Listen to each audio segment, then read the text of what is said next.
Well, I guess I'll get things started with this for today. It's the Let's Talk 716 Sports Podcast. It's Robby Snyder is the host. I'm Frank Arcury. I'm the guest today, but we've got some big stuff to talk about. Obviously, the Bills background. Robbie's wearing a Bills jersey. Is that a Tremaine Edmonds jersey? Yeah. Good. Bills Rams. Finally, the season starts tomorrow. I guess I got my Sabres gear on because I'm still a big Sabres guy and everything. But as we could look behind me, let me duck down a little bit. There's my Josh Allen jersey right behind me. I'm ready. I'm pumped for tomorrow. Robbie, how pumped are you? I mean, I'm excited to see how Josh Allen and Steph Diggs and Gabriel Davis do against the Rams. Everything I've read about this matchup has been that these two teams are really evenly matched. Obviously, Buffalo had the best passing defense in the league last season, and obviously not having Trey White for much of the second for almost all the second half will hurt you in that matter, and he's not going to play tomorrow as well. But still, they had the best passing defense in the league. They were 16th in rushing defense, and then they were, I think, just outside the top 10 in terms of passing offense. And they were really good the running as well, the ball. And obviously a lot of that happened late in the year. Singletary really started to pick it up. We all know that. The Rams are around the same air rankings and statistical areas as the Bills are in terms of last season. They were the second best passing offense in the league. So you're looking at last year's second best passing offense going up against last year's best passing defense. And to continue on the defensive side of the ball, the Rams were 29th in running the ball last season. But much of that was also due to Cam Akers not playing the whole year. They had to mainly rely on Darrell Henderson and Sony Michel, who's now no longer with them, to really lead the way offensively in terms of on the ground.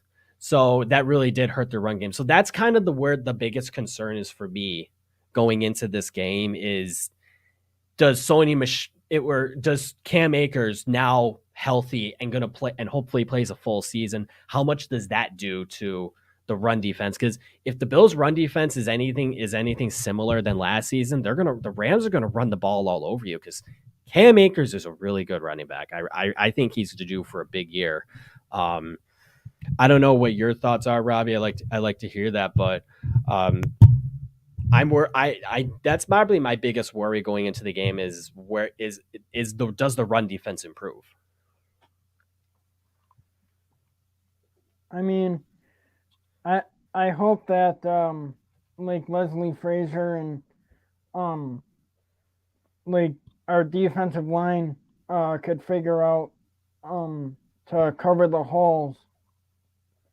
Oh yeah, and obviously adding Von Miller is going to help with that. He played with the Rams last season after he was traded there. When they win the Super Bowl, he gets the second ring. So obviously he's going to have a lot of insight as to how to beat this Rams offense. But now this is also a Rams offense that goes from having Odell Beckham to Allen Robinson, and now it's a healthy Allen Robinson too. So Cooper Kupp, Allen Robinson. I don't think Van Jefferson's going to play. He's their deep threat on offense. So I wonder who's going to play that third receiver role, especially maybe in the slot if they're not going to have Kupp in the slot, because they could Cooper Kupp's such a good receiver that he could be played on the outside or in the slot, whichever they really want to do. So I wonder if they give maybe more of a look to their second year player Tutu Atwell, who's a very small player.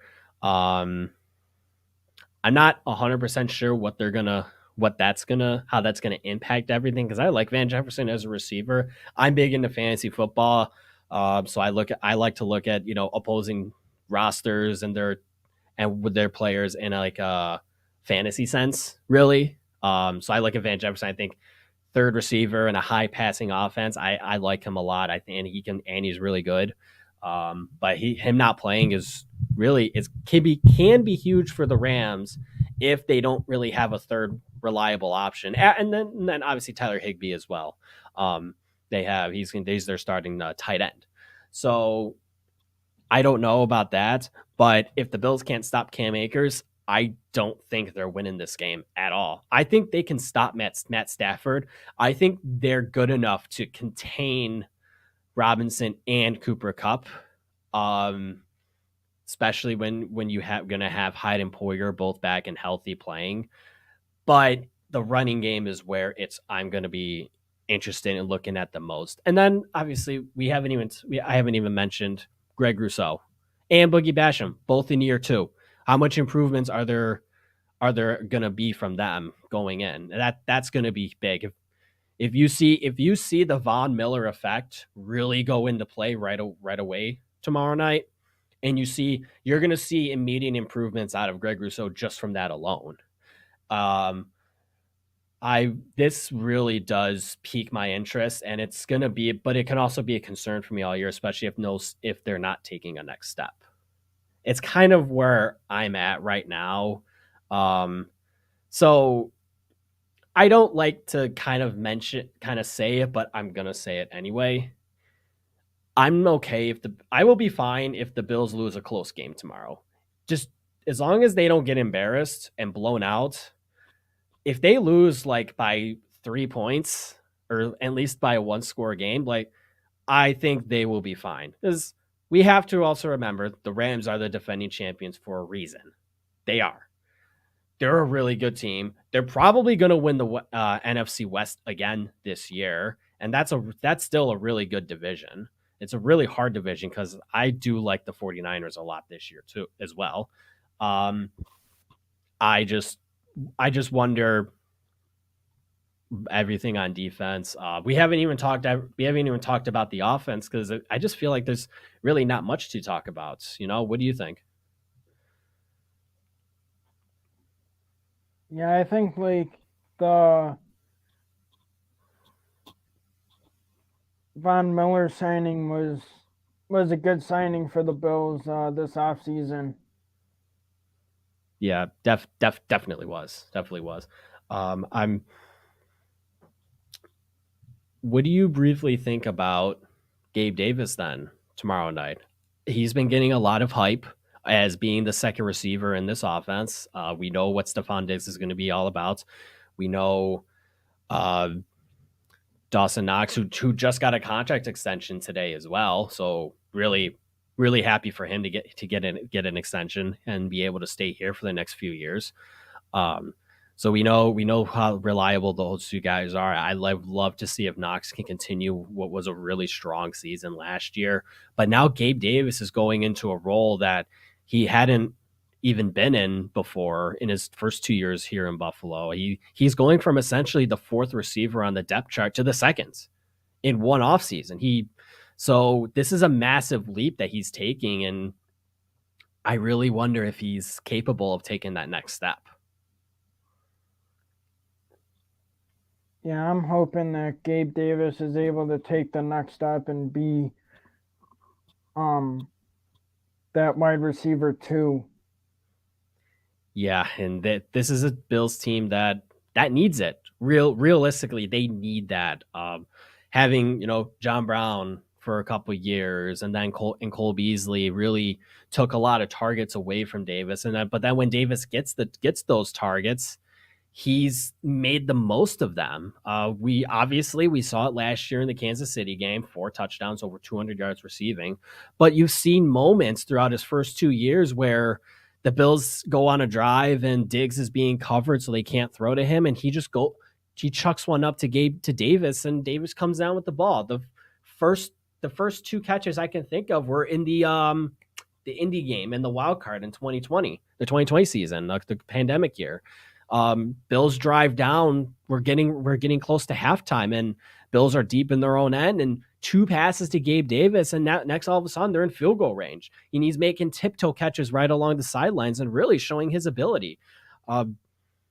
Him being that wide receiver two, hopefully really and a consistent wide receiver two and a young guy, a young one as well.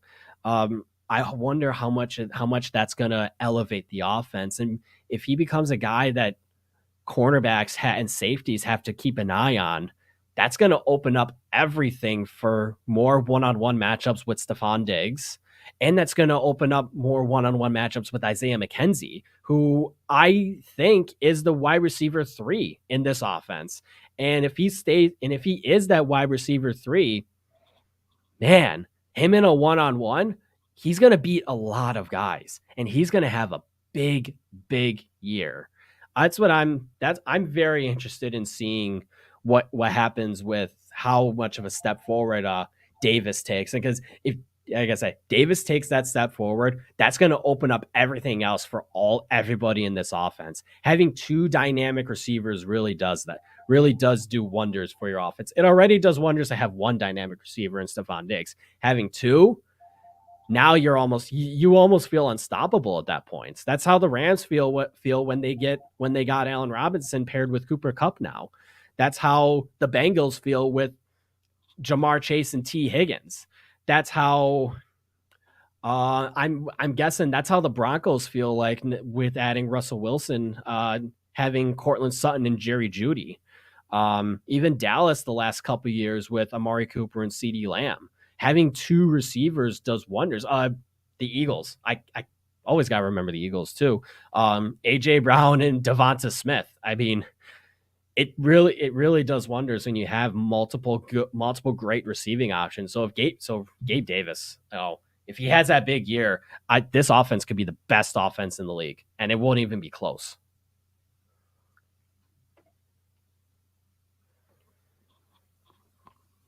What did you think of the Tage signing? So now we got the Tage Thompson contract. That was 7 years, $50 million. And obviously, we've seen a lot of mixed reviews. When the contract came out, I immediately tweeted that I like it. And one of the biggest reasons that I like it is it avoids arbitration, because Tage Thompson next season, after this coming season, would have been an RFA with arbitration.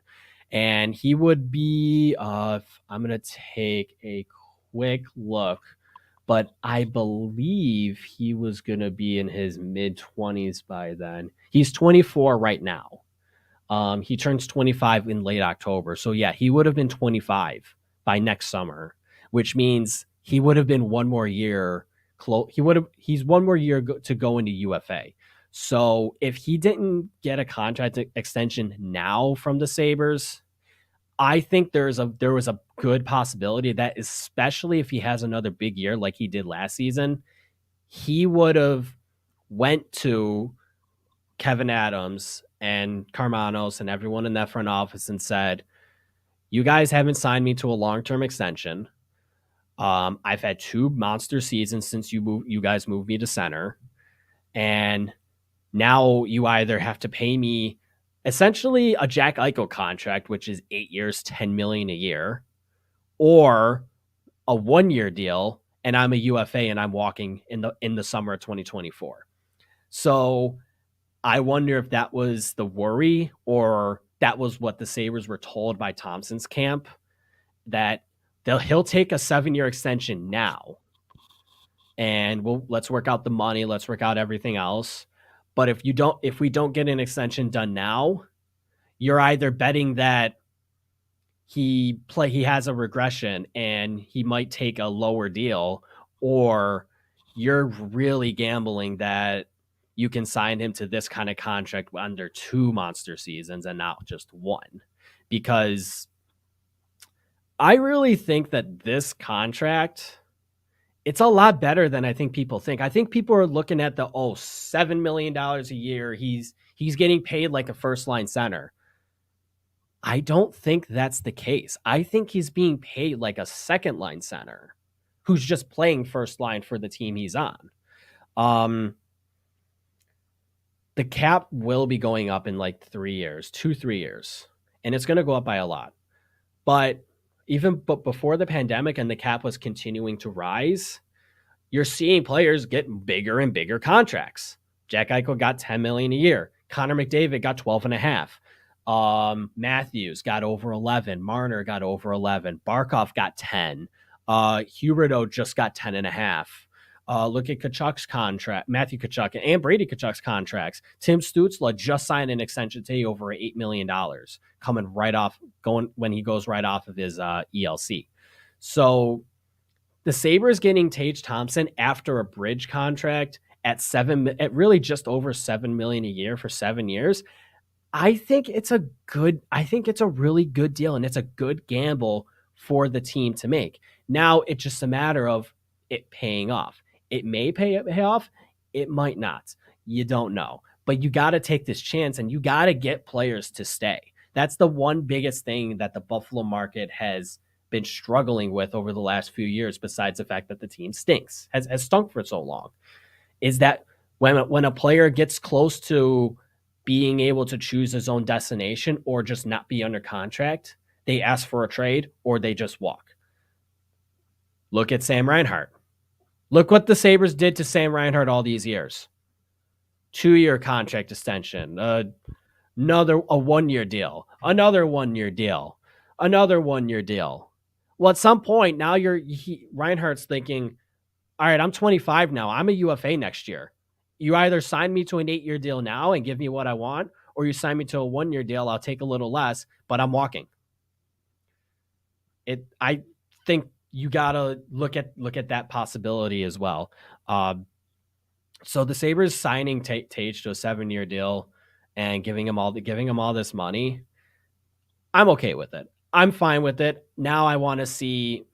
I don't think Tage is going to score 38 goals, but if he can be in the mid to high 20s, the contract will be worth it. Especially if he keeps playing with Alex Tuch. Those two were great together last season, weren't like? And then you had Jeff Skinner on that, and Robbie, I'm going to dive away really quick. I want to tell you a really cool stat that I found out about Jeff Skinner. I'm going to look it up just to make sure that I have the numbers correct on this. When I looked at Jeff Skinner's time with the Sabres, it's interesting as all hell. Year 1, obviously, it's under Phil Housley. He scores 40 goals in 82 games. Years 2 and 3, a year and a half under Kruger, but I'll count both years together as like Kruger because Granato was the interim, so I'm not going to really count that because it's not a full season. In 112 games, Jeff Skinner scored 21 goals between 2019 and 2021. The Ralph Kruger effect, because last season he scores 33 in his first full year under Granato. So think about this.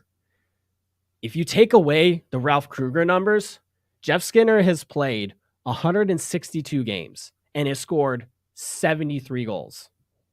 That's over half a goal a game.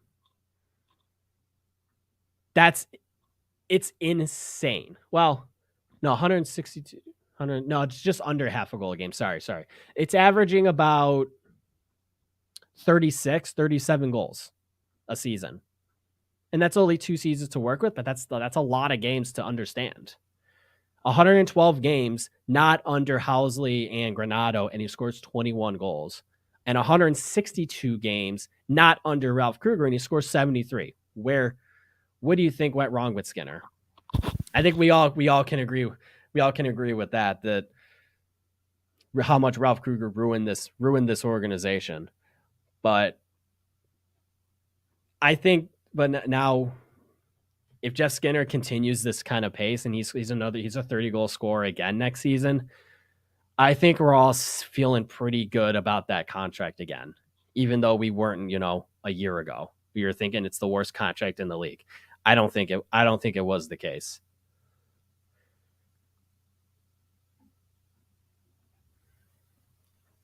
No, I think this year Tage might get to 36, I think it is. Or he might, I think he might crack 40. Oh, it's certainly possible. I mean, a full season if he's consistently playing on a line with Tage, or not Tage, well Tage, and he's playing with Tuck and Skinner all year. I think 40 goals is definitely in the realm of possibility. I It's just his shooting percentage was so high last season, and it was such a dramatic leap that I don't know if that's a pace that he can continue.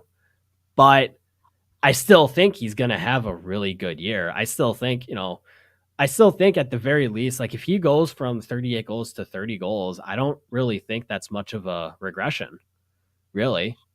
Um, anything's possible with this team, and especially if he improves his time on the power play a bit more as well, and maybe even like he sacrifices some goals, but he gets some more assists out of it.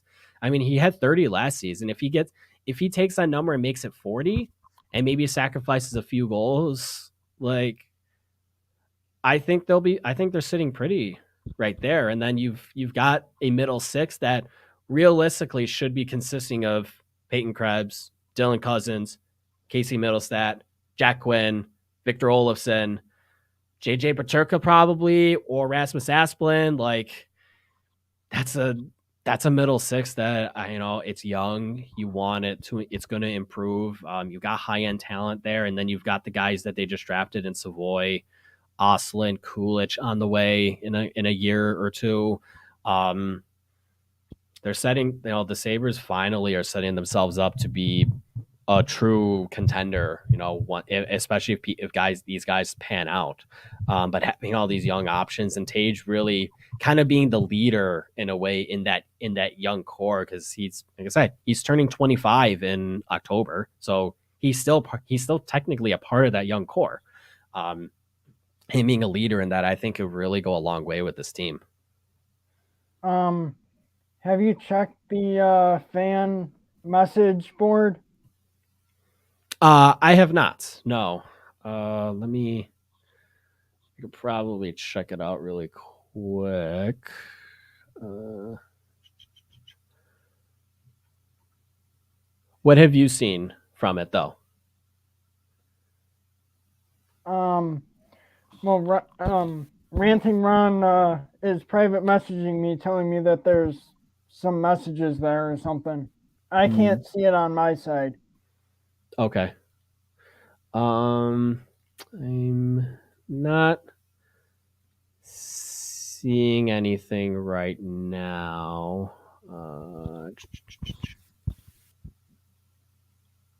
Oh, I see. I see what it. I see what it is. Okay, he just wants us to make an announcement about something. So Ron had a drawing. I'd have to double check to make sure I know what it is. Just gonna take a quick look, but he has a Yeah, drawing. There's a winner. There's a yeah, it winner was. for it. Yes. Okay. So here's what. So I've got it. I've got it. So Ranting Ron had a drawing for an autographed 8x10 of Stevie Johnson. We all Yeah, know. that was We all me. love. Yeah. Yeah. That's what you have. So yeah, he's got the winner. I'm going to pull. Let me just check right now. All right. So Emma Dubs is the winner. Her Twitter account is at Welsh ARMS or WELSHAAREMS. So Welsh AREMS. Emma Dubs is her name. She's the winner. She's getting an autographed Stevie Johnson poster. So congratulations. We all love Stevie. So he just wanted us to make that announcement really quick. And I'd say probably a good time to end the show because I gotta go to work in a little bit. I work overnights; they suck sometimes, but whatever. Um, I'll go first really quick. Let's do a quick prediction on how the game is going to go tomorrow. Um, with everything that I talked about, if the Bills are able to contain the Rams, the Rams running attack in Cam Akers, if they're able to contain somewhat of Cooper Kupp and Allen Robinson, I think they can win this game. Um, I think the Bills win. I will say 27-24 will be my guess. Basically, they'll get three. Both teams will get 3 touchdowns. They'll each get a field goal. I think the Bills get one more field goal than them. Pretty much where I'm at. I think this game's going to be very tight the whole way. If you're into gambling, I believe that the Bills are favored by 2.5 right now. It's been consistent that way pretty much since they opened up betting, since FanDuel at least opened up betting lines for this game. I've seen it get as low as maybe I think 1.5 for the Bills, but the Bills have been the favorite consistently this whole time. So I think it's going to end up being that way. So if the Bills win, by 3, they cover the spread at least. So you got that. But yeah, so I'm predicting Bills 27-24. Robbie, what's your prediction? I'm gonna go Bills 38, and the Rams have 31 points. So a big high scoring game then. Okay, I like that. I don't personally think the game is going to be high scoring. I think it's going to be very tight, especially because both teams' defenses are so good. But I like the optimism of a lot of offense, especially for the first game of the year. You just really don't know how things are going to go. I always tend to lean that games are going to be on the lower side for the first week. So that's why I'm going 27-24. But I like 38-31 as well, especially if the offense is just clicking and clicking and clicking right away on both sides, really, for the Bills and the Rams. But we both have the Bills winning. I like that. I think everybody who listens to the show, who listens to Ron and me, they like that. We all think the Bills are gonna win. I'm so excited for the season, and I'll bring up one more question before we end the show. What do you think the Bills' record is going to be this season? You go first, Robbie. Let me hear it. I'm gonna say like 14-3. Ooh, that's a lot of wins. That's a lot of wins. That's a lot of potential, and I love that you think this team's going to bulldoze everybody, and I really want them to bulldoze everybody. They put out that video yesterday, Von Miller going, "F it, burn it down," as a reference to like burn the past burn the past, forget everything that happened last season, that happened 2020, 2019, and then obviously the Super Bowl years too. I love it.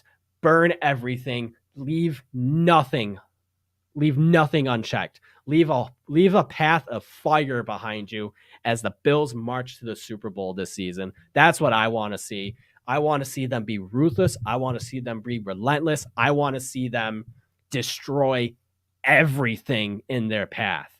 I want to see people make videos of Josh Allen, Stephon Diggs, Von Miller, Trey White when he comes back, Poyer, Hyde, everybody, fire in their eyes whenever they make a play, because they all know that this year it's Super Bowl or bust, in my opinion. This is the best Bills team that they are going to have in the Josh Allen era for a long time, because Allen's big boy contract kicks in next year. This is the best chance they have, and you have to leave nothing unchecked. You have to leave no trace that you were there. You have to take everything and run and get to the Super Bowl and win it this year. I love the 14-3 optimism. I personally think they're going to go 12-5. They have a really hard schedule. They're still going to win the East. We can agree on that. I think 12 wins is in the more realistic, at least for me, at least in my opinion. At least because they got to play the North, they got to play the AFC and NFC North. So you got to face Baltimore, you got to face Cincinnati, you got to face they face Tennessee in week 2. They got to face Kansas City again. Obviously, they got the Rams tomorrow. You got to play the Packers as well.